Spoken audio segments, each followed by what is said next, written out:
Ito naman ay para kay Sara Diskaya. So, tingnan natin. Paki-sound off mo lang kung wala tayong sound.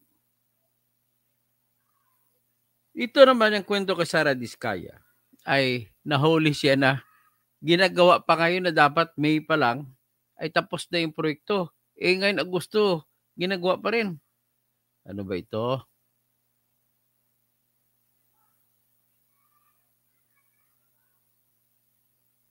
Okay. Tingnan natin. Okay. Sounds.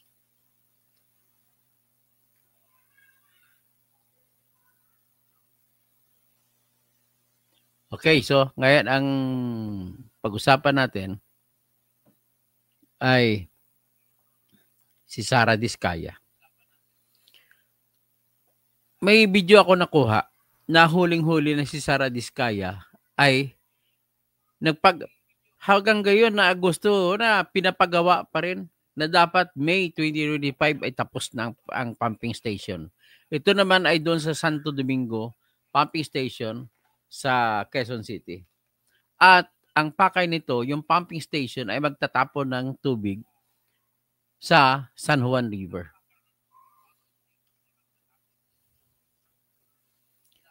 So, ngayon, pero bago tayo magsimula, pakinggan muna natin yung isang magandang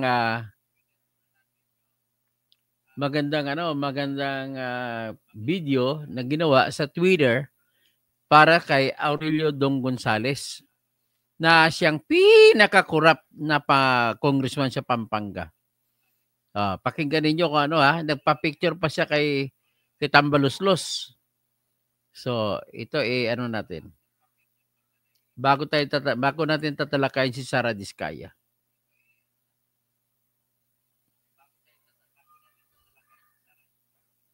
Ito. Ano kayang pakiramdam na kontraktor ka ng mga dinayang flood control projects? Tapos ang dami mong pera. Tapos ang sasarap ng pagkain nyo. Tapos ang dami nyong travels at luxury items. Tapos ang dami nyong ari-arian.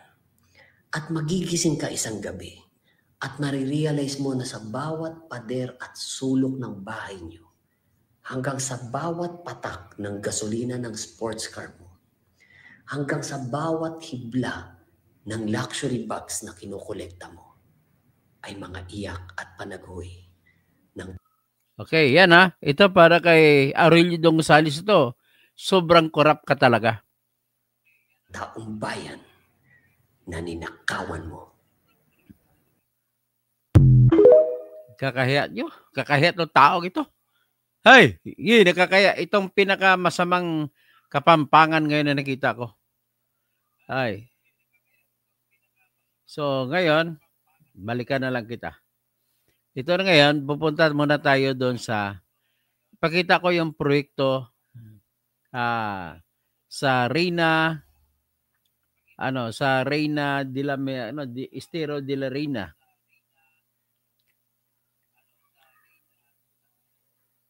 Saan ba yung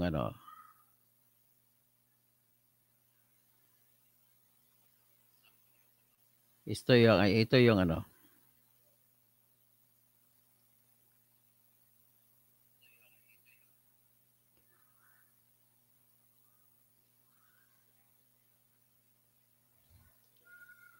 So, ang ipapakita ko una sa inyo yung Estero de la Reina sa Binondo, Manila.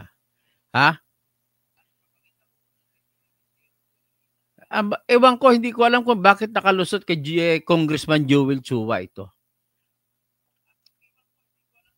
Congressman Joel Chua. Ano ba ito?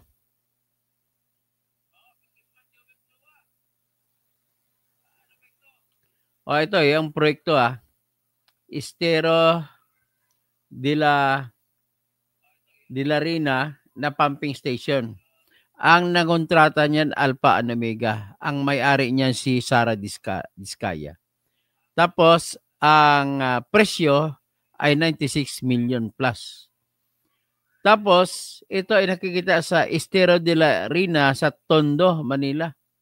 O sakop ba ito ng ano, ng Binondo o kay Valeriano? O di kay Jonix ano, Junicio. Nako, mga congressman sa Manila, mga kurap ah. Sigurado ako binigyan kayo ng pera niya kung sino mang congressman nakasakop nito. Binigyan ng pera ni Sara Diskaya. Ay nako. Sana ba yung ano, yung litrato ng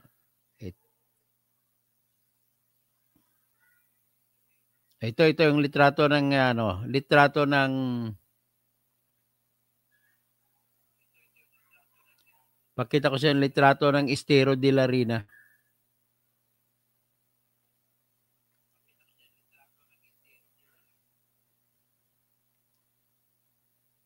Yan ha. Yan na ang ano Estero de la Rina yan, sira yung pumping station diyan, hindi gumagana.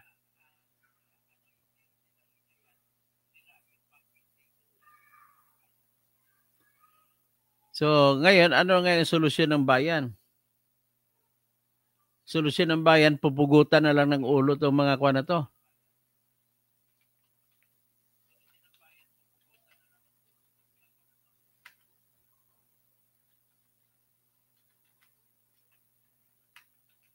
Yan, pumping station.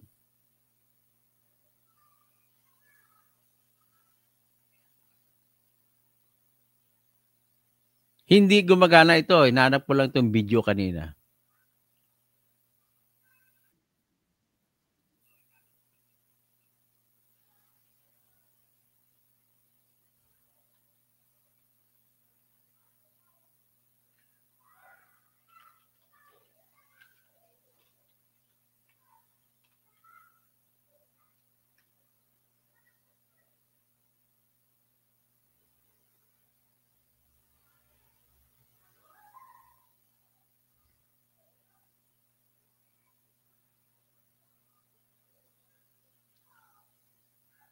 Ito ata. Ito.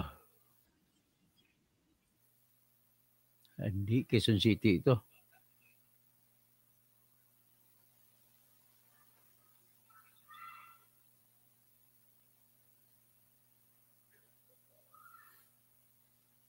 So anyway, hindi ko na patatagalin at hindi ko nakita. Pero nakita ko na kanina, hindi ko lang alam kung saan ko kukunin.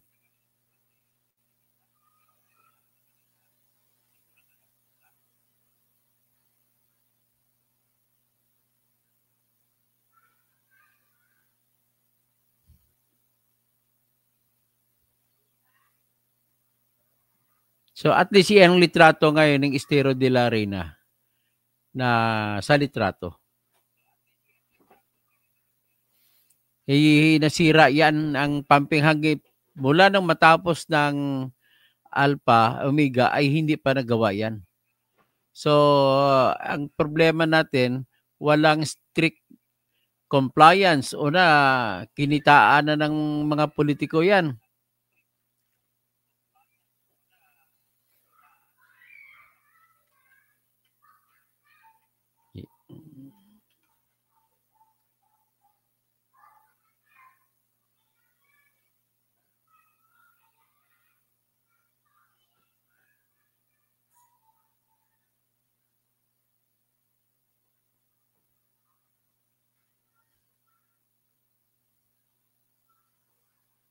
So anyway, ito ngayon, ang ipapakita ko sa inyo yung proyekto naman ni St. Timothy na si Sara Diskaya din ang may-ari. Pero bago na ipapakita, basahin na muna natin itong Estero de la Rina. The Senate Blue Ribbon Committee will begin investigating alleged corruption in flood control projects on Tuesday. So isa ito sa nakapila sa imbestigahan ni Senator Rodante Marcoleta, si Estero de la Rina. At sasali dito at maipipresenta si Senator Panfilo Lacson na marami siyang maipapakita rin. Pero sa ngayon, ang ipakita natin karugtong nito, isa pang matinding corruption na nangyari ito sa pumping station sa Santo Domingo sa Quezon City na dapat tatapon ang tubig mula sa mga drainage papunta sa San Juan River. Ito po 'yon. Pakinggan na lang natin yung video. Ang kwento naman ito, dapat May 2025 ay tapos na ito. Ang problema ay naabutan ng vlogger at pinuntahan ng vlogger na si Johnny Ku at hindi pa rin tapos. At ito, ipakita natin ang kanyang kuha.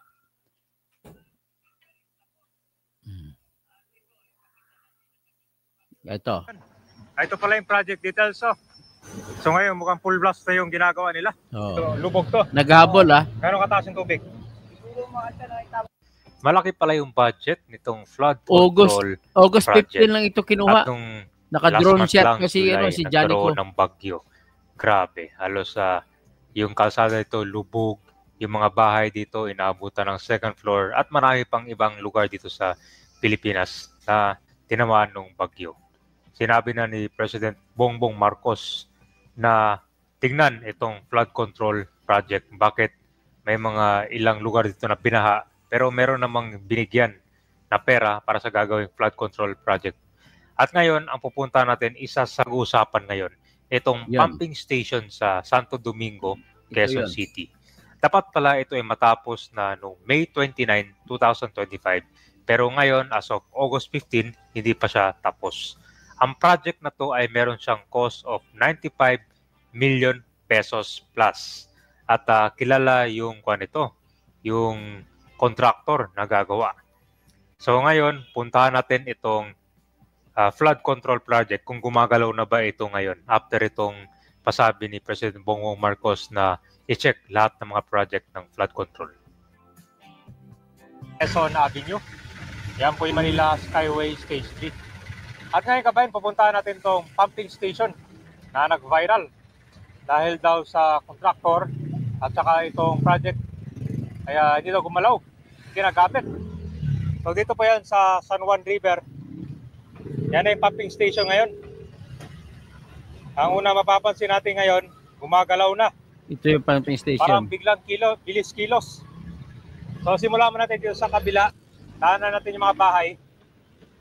Ayun sa pagkakalang ko dito sa lugar to, binabahayan hanggang second floor na kanilang bahay. Kanya katindi yung mga dito, baha, no? Kaya kailangan talaga dito ng pumping station o itong flood control project. Ito pala yung San Juan River. At yung na-construct pala dito na may parang ang liit. Pumping station kabayan, dito lang malapit. Dapat ang lapad din sa San Juan River. Papuntang ko to sa may Quezon Avenue at sa Skyway. Kita nila ng pumping station. Pero maganda seawall niya dito. Ang kanyang diki. Dito may daanan magandang dito. Pagkagawa. Matagal na ito. Ano daw kaya? May daanan dyan sa labas? So matagal na itong na-construct? Opo.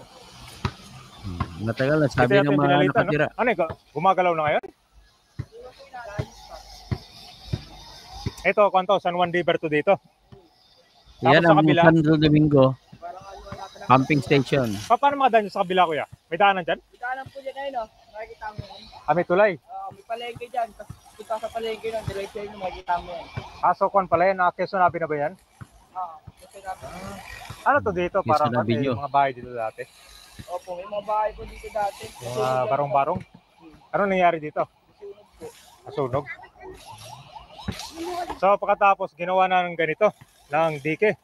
Ginawa na po. Pero parang tagilid Tagilid nga. Napapansin mo? Hindi lang nakita itong construction. Kung ano pa lang, ginagawa pa lang yun. Nabutan nyo rin to na hindi gumagalaw? Hindi pa po. Na walang tao talaga nagko-construct? Kahit bagyo lang, dyan yan sila. Tuloy sila sa trabaho. Pero hindi gumagana kasi hindi pa tapos, di ba? Naayos pa nga. Ito na nga yung magsisilbing yung nakatahan sa gitna. Saan? Ito, inaayos na yung sa gitna. Kung kasi ito pumping station sa tubig yan. Ito yung binalita na project sa flood control. Last June, grabe yung baha. Gabi, ay kahapon bumain. So nakita niya, pabilisan lang natin Oo. Yan Gano'ng yan. kataas yung tubig? Siguro Andito. Yung bahay. So evacuate lahat ng mga nandito. So lumipat siya sa kabilang tulay. Kabila ng tulay. Also, Para pasukin 95 yan yung billion pesos. proyekto ng St. Timothy. St. Timothy Construction. Tsaka dalawa sila plus Robles. Dalawang kontraktor. At dapat completion date May 29, 2025. Nagsimula yung ang proyekto June 24, 2024. So hanggang ngayon, May, August na ay hindi pa tapos. Yan. So ang pangalan ng kontrata is Construction of Matalahib Creek Pumping Station. Matalahib Public Matalahib Ito yung Creek. contractor. Yan o, makikita nyo na. Yan ang contractor si Plasto Builders and Development tsaka St. Timothy, dalawa sila. Legit pala. 2024 pa pala ito, matapos. May 29, anong petsa na? No? Grabe. This is where your taxes go. So ngayon, mukhang full blast na yung ginagawa nila. Tapos isa lang ang kita mo gumagawa. Kayo mga burak. Ano lang, isang backhoe lang. Isang tao lang, Pero pang sinusundan nila. completion date.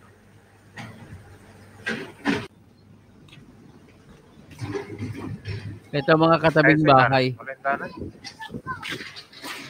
Dito yata. Napuntahan ko na yata ito dati. Ito pala yung daanan na. Ito pala yung village. Kakanan ka dyan. Kaya pala hindi makadiretso. Makakanan ka dyan. Diretso ka doon. Saan napuntahan ko na ito dati? Sige, proceed tayo. Ang second floor na nga dyan. Diretso ka. Putan pala. So parang kulang ba to? Ayan, so pataasan pala ng bahay dito. Diretso ka. Dito. Opo, tapos nung kay may kanina ba nandito? Ay, dumi ng mga bahay nila. Kaya pala hanggang second floor yung mga bahay dito. So, kasi yung tubig na yun, umapaw talaga dito sa yata merong mga nakatira pa dyan. So ngayon, itong ginagawang pumping station, kapansin-pansin ngayon na gumagalaw na siya. After nung in-announce ni President Bongbong Marcos yung flood control project, ay tignan, no? Kasi nga, sa nangyari sa Baguio last month lang, di ba? Ito po yung pumping station. Yan ang pumping station ito. Ito yung pumping station.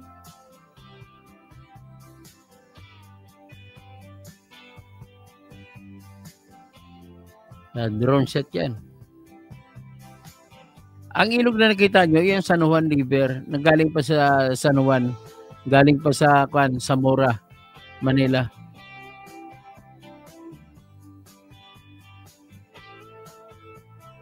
At ito na po yung pumping station na unfinished. So magandang balita ngayon kasi gumagalaw na, may mga gumagawa na dyan. I think nagpipintura yata sila eh. Unfinished So naging na controversy talaga itong mga flood control project. No? Ayan. Hindi siya panggamit. So good news po yan dito sa Santo Domingo kasi gumagalaw na hukay nila. Sobrang baba ng level ng tubig ngayon kaya may kita mo yung baba nyo. No, yan sa likod, yan po yung dredging. So marami mga residente pala dito, no?